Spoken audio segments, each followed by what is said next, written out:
Students ने कहा sir Hindu law के बारे में कुछ बताइए। तो आज हम जो स्टार्ट करने जा रहे हैं दोस्तों वो हिंदू लॉ के बारे में शुरुआत करेंगे दोस्तों। और हिंदू लॉ में बहुत सारे टॉपिक्स हैं और उन सभी मेन टॉपिक्स को हम यहां पर पढ़ना शुरू करेंगे। उनमें जो सबसे इंपॉर्टेंट सबसे पहला टॉपिक हमारे सामने आता है दोस्तों वो है हिंदू मैरिज से जुड़ा हुआ। जी हां, बहुत सारे क्वेश्चंस आपके एग्जामिनेशंस में पूछे जाते हैं दोस्तों हिंदू मैरिज से जुड़े हुए। तो आइए अपने इस हिंदू लॉ की शुरुआत की जाए और हमारा जो पहला टॉपिक होगा दोस्तों इसका वो होगा हिंदू मैरिज। जी हां, अपने आप में एक ऐसा सैक्रामेंट यानी एक ऐसा संस्कार है जो हिंदू धर्म में बेहद जरूरी माना गया है। ठीक बात है कि नहीं? जैसे हिंदू धर्म की बात करें तो जब एक जातक यानी एक कोई भी शिशु जन्म से पहले जब गर्भ में होता है तो वहीं से संस्कार हमारे शुरू हो जाते हैं। 16 संस्कार हैं और उन संस्कारों में से एक संस्कार है ये विवाह संस्कार, राइट। तो Hindu marriage is one of the most important sacrament, ये हमें समझने की जरूरत है। और जन्म से लेकर के उसके बाद जातक संस्कार, जो भी हमारे संस्कार होते हैं, नामकरण संस्कार, उपनयन संस्कार, बहुत सारे एंड तक, अंत्येष्टि तक, यानी जब तक व्यक्ति मृत्यु को प्राप्त नहीं कर लेता तब तक के संस्कार चलते रहते हैं।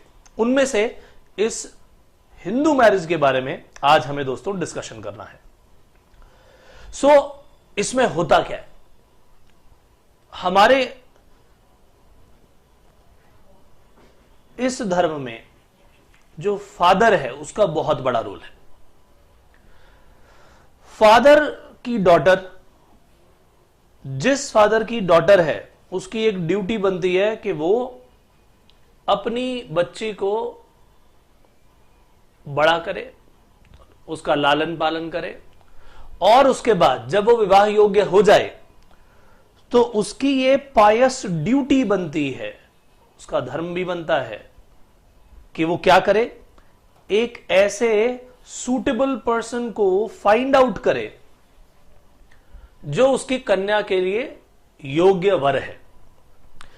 यानी अब वो अपने इस धर्म को निभाएगा, अपनी पुत्री को दुल्हन के रूप में देखेगा, उसको ब्याहेगा। किससे? उस ब्राइड ग्रूम से जिसको वो ठीक समझता है। और इसी फादर के द्वारा क्या किया जाएगा? इसी फादर के द्वारा क्या किया जाएगा? कन्यादान किया जाएगा। वो अपनी कन्या का दान करेगा। This is what is gift by the father to bride groom. तो उस फादर ने किया क्या है? अपनी पुत्री का दान कर दिया, कन्यादान कर दिया। और ये जो ब्राइड ग्रूम है ये उस दान को एक्सेप्ट करता है। इसीलिए इस कन्यादान का बहुत बड़ा महत्व है। अगर फादर नहीं है तो क्या होगा? फादर के ना होने की स्थिति में जो भी गार्जियन है वो ये काम करेगा। तो पेरेंट्स में ड्यूटी है किसकी? पेरेंट्स में ड्यूटी है ये फादर की। फादर के ना होने पर ये सब काम कौन करेगा? गार्जियन करेगा। Is that very very clear? तो हिंदू मैरिज में फादर की एक ये पायस ड्यूटी बताई गई है कि उसे एक वर्चुअस पर्सन, गुणवान व्यक्ति ढूंढना है, सूटेबल पर्सन ढूंढना है अपनी पुत्री के लिए जिसका लालन पालन उसने बड़े प्रेम से किया होगा और अब वो उसको ब्याहेगा, राइट। ये है विवाह का पूरा केस, हिंदू मैरिज। ये अकॉर्डिंग टू रघुनंदन ये डेफिनेशन दी गई है। तो हिंदू मैरिज की अगर डेफिनेशन आपके सामने आ जाए आपके एग्जामिनेशन में तो आप वहां पर यही लिखेंगे कि फादर क्या करता है? एक योग्य वर ढूंढता है और उस योग्य वर से अपनी पुत्री का विवाह कर देता है, गिफ्ट के रूप में उसे देता है, कन्यादान कहा जाता है उसे, और जो ब्राइड ग्रूम है वो उसे एक्सेप्ट करता है, राइट। और क्या क्या डेफिनेशन दी गई है ऋग्वेद के अनुसार? हमारे 4 वेद हैं हिंदू धर्म में, राइट। ऋग्वेद, सामवेद, यजुर्वेद और अथर्ववेद। उसमें ऋग्वेद में क्या कहा गया है वैसा ही कुछ जैसे कि ये डेफिनेशन आपने देखी। ऋग्वेद के द्वारा कहा गया कि भाई फादर की ड्यूटी बनती है, फादर की ये रिस्पॉन्सिबिलिटी बनती है कि वो क्या करे? फादर की रिस्पॉन्सिबिलिटी ये बनती है कि वो अपनी कन्या का लालन पालन करे। He should bring up her daughter, और फिर उसे क्या करना है, एक वर्चुअस पर्सन को फाइंड आउट करना है, और उसको फाइंड आउट करने के बाद उस पर्सन को दूल्हा बना देना है, अपनी पुत्री को दुल्हन, और फायर गॉड के सामने यानी अग्नि के 7 फेरे। ठीक बात है कि नहीं? फायर गॉड के सामने वो क्या करेगा, उनको साक्षी मान करके गिफ्ट के रूप में अपनी कन्या को देगा। दिस इज व्हाट इज कन्यादान। ये सारी बातें कहां गई, कहां लिखी गई? ऋग्वेद में। और यहीं से उस पिता का एक ऐसा एब्सोल्यूट, ऑलमोस्ट एब्सोल्यूट राइट आता है कि वो अपनी कन्या का विवाह किसी भी वर से कर सकता है जो योग्य वर उसे लगे। उसकी ये पायस ड्यूटी है। और ऐसे पर्टिकुलर केस में वो जो पुत्री है, जो उसकी कन्या है, बेटी है, डॉटर है, भाई देखा जाए तो उसके हां या ना का इसमें कोई मटेरियल सिग्निफिकेंस नहीं है। यानी कंसेंट जो है वो उसका जरूरी नहीं है कि हां पुत्री कहेगी तभी होगा। आज की डेट में देखा जाए तो भैया पुत्रियां अपने वर खुद ही ढूंढ करके ला रही हैं। जमाना धीरे धीरे बदलता जा रहा है, वो सब बातें अलग हैं। लेकिन ऋग्वेद के अनुसार यह पिता का धर्म है कि वो एक योग्य वर से अपनी पुत्री का विवाह करे। So it is almost an absolute right. क्या लिखा है कि पिता का ये एब्सोल्यूट राइट बताया गया है, और इसमें डॉटर के एसेंट का यानी कंसेंट का कोई मटेरियल सिग्निफिकेंस नहीं है। देखिए बड़ी समझने वाली बात है। पिता का धर्म भी बताया कि आपको वर्चुअस पर्सन ढूंढना है, सूटेबल पर्सन ढूंढना है। ये नहीं कि किसी भी जो शराबी गवाबी कुछ भी हो उसके गले बांध दो, ऐसे नहीं। पहले पिता का धर्म बताया गया है कि पिता को अच्छी तरह से सब कुछ देखभाल करके अपनी पुत्री का विवाह करना है। और ऐसे समय में फिर पुत्री का अपने पिता पर यह विश्वास है कि वो भी जो भी करेंगे वो मेरे लिए सबसे बेस्ट होगा। राइट? सो इस हिसाब से जो हिंदू धर्म है वहां पर रिस्पॉन्सिबिलिटीज जो हैं उन चीजों को क्या रखा गया है, सामने प्राइमरी तौर पर रखा गया है। तो ऋग्वेद के अनुसार, यह भी हमने डेफिनेशन पढ़ ली दोस्तों, ऋग्वेद के अनुसार हमने ये पढ़ा क्या कि फादर की रिस्पॉन्सिबिलिटी है वर्चुअस पर्सन को ढूंढना और फिर उससे अपनी पुत्री का विवाह कर देना। किसके सामने? फायर गॉड के सामने, यानी अग्नि को साक्षी मान करके अग्नि के 7 फेरे लेंगे ये लोग और फिर जाके विवाह संपन्न होगा। हम बात करेंगे when we will come to nature of Hindu marriage, then we'll come to what is important for Hindu marriage. What are the essentials for that? What kind of nature Hindu marriage has, right? वो भी बात करेंगे, but फिलहाल marriage की definition की बात चल रही है, राइट? अब चलते हैं आगे। एक केस लॉ आया और उस केस लॉ में बड़ी ही जबरदस्त चीज जो है सामने आई। तिकाइत मनमोहिंती वर्सेस बसंत कुमार। उसमें हिंदू मैरिज के बारे में बताया गया कि भाई ये एक संस्कार है, एक ऐसा संस्कार जो हिंदू धर्म के 16 संस्कारों में से एक one of the most important संस्कार है। So it is a sacrament, sacrament यानी संस्कार। और इस संस्कार के बाद जिन लोगों की मैरिज हो रही है, वर और वधू, राइट, उनका एक ऐसा यूनियन बन जाता है, ऐसा यूनियन जो कि इनडिसोल्यूबल है, यानी अखंड हो जाता है वो। अब एक बार आप विवाह के बंधन में बंध गए तो भैया अब आपके आने वाले जो नेक्स्ट जन्म होंगे ना उसमें भी आप साथ ही रहेंगे। जन्म जन्मांतर का साथ जिसे कहा जाता है, राइट? यानी इस डेफिनेशन में, इस पर्टिकुलर केस लॉ में रादर ये कहा गया कि flash with flash, bone with bone, यानी आप दोनों एक हो जाते हैं। अब आपको कोई जुदा नहीं कर सकता। इवन मृत्यु के उपरांत भी जब आप दूसरा जन्म लेंगे तब भी ईश्वर आपको ही मिलाएगा। इसी कहते हैं जन्म जन्मांतर का साथ, right? So this is a union which continues till next world, in the next world. Very very important. तो ये है दोस्तों हिंदू मैरिज की मेन बातें। अब जो हिंदू टेक्स्ट हैं बहुत सारे, देखो इतनी सारी मनुस्मृति है, स्मृतियां हैं बहुत सारी, राइट, इस तरह के और भी हिंदू टेक्स्ट हैं, इतने स्क्रिप्चर्स हैं, न जाने कितना ज्ञान का भंडार है दोस्तों। वहां पर से निकाल करके उन हिंदू टेक्स्ट में से हिंदू मैरिज के बारे में कुछ और इंपॉर्टेंट बातें। नंबर 1 कि जो ये पुरुष है शादी से पहले जब तक उसका विवाह संस्कार नहीं हो जाता वो तब तक अधूरा रहता है। A man is only half of his self, अधूरा है भैया जब तक कि उसका विवाह नहीं हो जाता। यानी उसके जीवन को पूर्ण करने के लिए कौन आएगी? जो उसकी भार्या आएगी, जो उसकी पत्नी आएगी, वही उसको अपूर्ण से पूर्ण करेगी, आधे से पूरा करेगी। तो वो पूरी तरह से जन्म ही नहीं लेता जब तक कि उसकी वाइफ ना आ जाए, जब तक कि उसका विवाह ना हो जाए तब तक उसका समझ लो पूरी तरह से जन्म ही नहीं हुआ, वो अधूरा है तब तक। यानी केवल और केवल मैरिज के हो जाने के बाद ही वो पुरुष कंप्लीट होता है। And the same is the case with wife also. So खास करके क्या कहा गया कि एक व्यक्ति, एक पुरुष जब तक उसका विवाह नहीं हो जाता वो केवल आधा है, अभी उसका पूर्ण जन्म हुआ ही नहीं है। कारण हिंदू धर्म में जो भी व्यक्ति यहां जन्म ले रहा है उसके ऊपर 3 तरह के ऋण होते हैं, डेट्स। पितृ ऋण, दूसरा है देव ऋण, तीसरा है ऋषि ऋण। और जिसने भी जन्म लिया उसे ऋषि ऋण यानी सेजेस, जो साधु संत महात्मा हैं, उनकी तरफ उसका एक ऋण बनता है, वो उनकी सेवा करके उनको उस ऋण को उतारना है। देव ऋण यानी देवताओं की पूजा करके उसे वो ऋण उतारना है।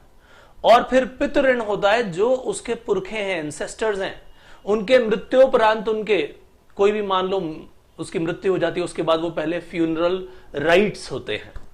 आपने सुना होगा कि कोई व्यक्ति एक बार एक्सपायर हो जाए तो उसका फिर दाह संस्कार होगा। दाह संस्कार के बाद उसके बहुत सारे, मरने के उपरांत बहुत सारे कर्म होते हैं जो उसे करने होते हैं। और यह माना जाता है कि इसी के बाद उस मृत व्यक्ति को मोक्ष मिलता है, मुक्ति मिलती है। और इन सब के लिए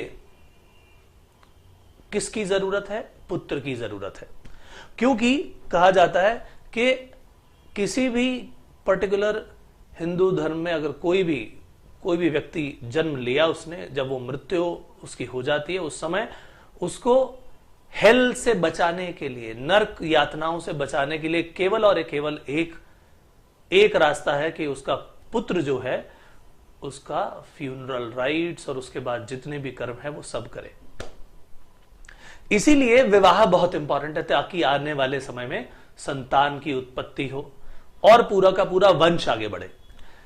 सिर्फ इस कर्म के लिए नहीं, वो तो मृत्यु के उपरांत की बात हो गई, लेकिन जीवन भर बहुत सारे यज्ञ करने की आवश्यकता है। हिंदू धर्म में बहुत सारे ऐसे राइट्स बताए गए हैं। वो वाला राइट नहीं कि मेरा राइट, RIGHT वाले राइट नहीं, RITES।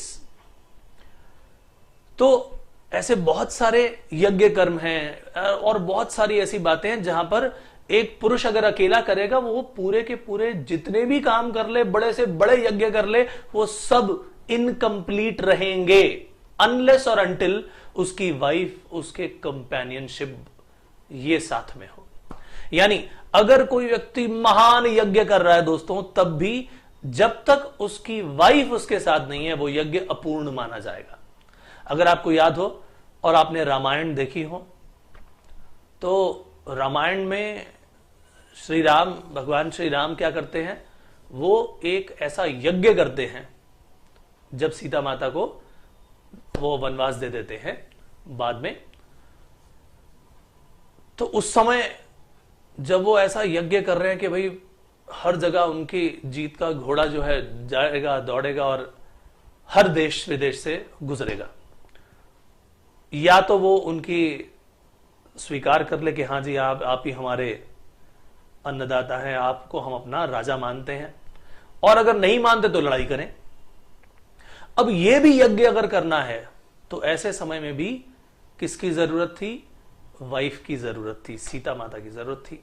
तो ऐसे समय में क्या किया गया? उनकी मूर्ति बना करके इस यज्ञ को पूर्ण किया गया। बहुत सोचने समझने वाली बातें हैं। तो ऐसे न जाने कितने और एग्जाम्पल्स हैं। सो ऑल इन ऑल वापस आते हैं उस पॉइंट पर कि एक व्यक्ति का हिंदू धर्म में जन्म लेने के बाद बहुत सारे ऋण हैं, उन ऋण को भी उसने उतारना है। उसके पूरे के पूरे जीवन में बहुत सारे उसे राइट्स करने हैं, राइट। इन सब चीजों में अकेले वो करेगा तो उसकी वैल्यू ही नहीं है, अनलेस और अनटिल उसकी वाइफ उसके साथ में हो।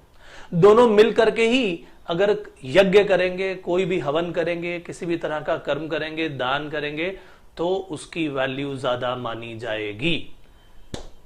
Are you getting this point? अकेले उसकी वैल्यू ही नहीं है, वो अपूर्ण माना जाएगा। सो इतनी बड़ी इंपॉर्टेंस है इस मैरिज की, राइट। और मरणोपरांत सन का पूरा रोल आ गया, उसकी बात करते हैं, आइए देखें। सो marriage was meant for doing good deeds and attain मोक्ष। अब ये जो गुड डीड्स की बात है भैया, जब तक आप जीवन में, पूरा जीवन आपका चल रहा है, तो भैया उस समय तक करने की क्या जरूरत है? उस समय तक आपको ये सब यज्ञ करने हैं, बहुत सारे दान करने हैं, ऋषियों की सेवा करनी है, माता पिता की सेवा करनी है, बहुत सारे काम करने हैं। और अंत में मोक्ष प्राप्ति के लिए आपको संतान की आवश्यकता है, सन की आवश्यकता है राधा। तो अगर हम देखें कि क्यों आखिरकार हिंदू धर्म में सन की यानी बेटे की इतनी बड़ी महत्ता है, तो वो उसके लिए ये बहुत बड़ा रीजन है। लेकिन over a period of time लोगों ने सोचा अरे लड़का होगा तो कमाएगा, इसीलिए लड़के की ज्यादा जरूरत है। तो धीरे धीरे अज्ञानतावश, लोगों को मालूम नहीं होता, तो वो कुछ भी करते करते कहते हैं जी बस हमें तो लड़का चाहिए ताकि वो कुछ कमाए, आगे वंश बढ़ाए। बट अल्टीमेटली उसके पीछे ये बहुत बड़ी रीजन है, right. So one of the most important characteristic वो क्या है शादी का, वो हिंदू मैरिज का, आइए वो पढ़ें। वो सबसे इंपॉर्टेंट पार्ट ये है to fulfil religious duties and begetting of a son. जो रिलीजियस ड्यूटीज है और सन, ये दो ऐसे मेन काम हैं जो शादी के बाद आपको पहले पूरी जीवन में करने हैं। जैसे मैंने बताया बहुत सारे यज्ञ होंगे, हवन होंगे, बहुत सारे और राइट्स हैं। आपके मृत्युपरांत सन का रोल बहुत बड़ा आ जाता है उसके बाद, right. Who enables a man to get deliverance from sufferings of hell, यानी जो उसकी नरक यातना है वहां से एक तरह से उसका जो सन है उसके पास ये पावर है कि उसकी अंत्येष्टि क्रिया करके एंड में फ्यूनरल राइट्स पूरे करके वो जो आने वाला जन्म है अपने पिता का, अपने पूर्वजों का, उसका उद्धार करता है। जी हां, तो जिन डेट्स की दोस्तों मैंने बात कही थी आपसे, वो सब बातें यहां पर आपके सामने आ रही हैं। सन का बहुत बड़ा रोल है यहां पर। ये डेट्स, ये ऋण, पितृ ऋण, देव ऋण, ऋषि ऋण, राइट, ये ऋण उतारने किसी भी व्यक्ति को जो हिंदू धर्म में पैदा हुआ। और अब जब ये सन की बात आती है तो उसका काम क्या है भैया? एंड में ये काम, ऐसा नहीं है कि बस एंड में ही काम आएगा भैया। जीवन में आप आए हो, माता पिता ने आपको जन्म दिया, उनकी सेवा करिए, सब कुछ उनके चरणों में है, उनकी सेवा करेंगे तो भैया दुनिया में ऐसी कोई सक्सेस का पॉइंट नहीं है जो आप अचीव ना कर पाए। और इस बात का जीता जागता उदाहरण मैं हूं। और मैं तो बहुत छोटा सा उदाहरण हूं, न जाने कितने बड़े बड़े उदाहरण होंगे, राइट। सो कहने का मकसद यहां पर यह कि पिता को, पेरेंट्स को मुक्ति और मोक्ष दिलाने का कार्य भी किसका है? पुत्र का। तो ये हिंदू मैरिज के बाद देखा जाए तो ये आपके बहुत सारे काम आएंगे। मैं ऐसी कुछ चीजें बताने जा रहा हूं मैरिज के बारे में विच आर मोस्ट इंपॉर्टेंट, आपके एग्जामिनेशन के लिए बहुत इंपॉर्टेंट होगी। सबसे पहली बात, सोशल लाइफ में इसका सबसे बड़ा महत्व है। फिर it is the most important संस्कार, 16 संस्कारों में से बहुत इंपॉर्टेंट है। और एक बार मैरिज हो गई भैया तो हम क्या बोलते हैं यहां पर, ये है वंस फॉर ऑल। एक बार अगर मैरिज हो गई तो समझो कि अब हो गया, ये आपके जन्म जन्मांतर का साथ हो गया। That is why it is written as it is solemnised once for all. अब जो मैं आपको बात बताने जा रहा हूं, that is one of the most important part, जो मैंने बता भी दी है, but now we are going to read that. क्या कहा मैंने, all religious ceremonies and rites जो आपको अपने जीवन पर्यंत करने हैं, शादी के बाद ही उन सब की वैल्यू आती है दोस्तों, are to be performed by a Hindu in companionship of his wife. जैसे मैंने क्या बताया, कोई भी यज्ञ हवन, कुछ भी आप दान, कुछ भी पुण्य, कुछ भी करते हैं, कोई भी तीर्थ यात्रा, दोस्तों शादी होने के बाद अगर आपकी वाइफ आपके साथ नहीं है तो समझ लीजिए उन सब कर्मों का कोई महत्व ही नहीं रह जाता, महत्वहीन हो जाते हैं वो। सो अगर ऐसा नहीं होता, otherwise they will bear no fruits और they will not bear any fruits. कुछ भी कर लो, उनका कोई रिजल्ट आने वाला नहीं है। जी हां, ये हमारे दोस्तों वेद पुराणों की बातें हैं, राइट। सो ये बातें हमने पढ़ी मैरिज के बारे में। माय डियर फ्रेंड्स, ये वाला पोर्शन जो आपने पढ़ा, ये सब बताता है कि हिंदू मैरिज आखिरकार चीज क्या है, ठीक है। लेकिन हमें अभी अगले सेशन में कुछ और भी बातें करनी है कि हिंदू मैरिज का नेचर क्या है, उसके क्या क्या एसेंशियल्स हैं, कब वो मैरिज पूरी होती है, और क्या ये एक कॉन्ट्रैक्ट है। हमने तो अभी पढ़ा कि भाई Hindu marriage is a sacrament, ये तो एक संस्कार है भाई, लेकिन क्या एक कॉन्ट्रैक्ट भी है। समय के बदलते पहले तो यही बोलते रहे भाई सैक्रामेंट है, it is not a contract, but over a period of time धीरे धीरे करते करते, और बहुत सारी पुराने जितने भी हमारे स्क्रिप्चर्स हैं, वैदिक स्क्रिप्चर्स, उनको भी देखा गया, सबको पढ़ा गया, तो वहां से भी कुछ रेफरेंस लेकर के और आज के बदलते समय के अनुसार यह भी बताया गया कि भाई ये एक कॉन्ट्रैक्ट भी है, राइट। इन सब के बारे में बातचीत की जाएगी जब हम बातचीत करेंगे नेचर ऑफ हिंदू मैरिज की, but that will be done in our next session my dear friends. ये सेशन हमारा यहीं समाप्त होता है। हिंदू लॉ के हिंदू मैरिज वाले टॉपिक में सेकंड पार्ट में हम फिर से मिलेंगे, तब तक के लिए इजाजत दीजिए, बाय बाय।